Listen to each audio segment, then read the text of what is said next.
So, what's up vlog? So, kakagaling ko lang sa school kasi, syempre, may gagawin na naman tayong prank kay Eunice. Yung kaibigan ko na may grado.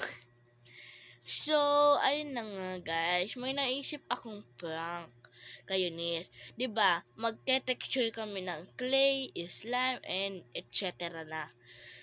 So, may naisip akong prank para sa kanya. So, maglalagay ako ng camera. And then, pag nakita niya, ito na yung information para makita niya kung may ginawa kong kasalanan sa kanya. So, ang gagawin nating prank ay revenge prank. So, ang revenge prank na to ay parang di ako masaya, ganun. So, syempre, masaya din ako. So, ayun na nga. Kaya nga ako nag-vlog eh. Para may information ako. Maglalagay ako ng camera.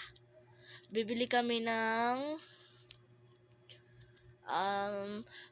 ice shake pala yun. Tapos, magre-revenge prank na tayo sa kanya. So, pagkatapos na itong texturing, saka na tayo mag-revenge prank. So, yun lang. Bye! Ito lang yung information ko sa'yo yun eh. Sorry, humanda ka na.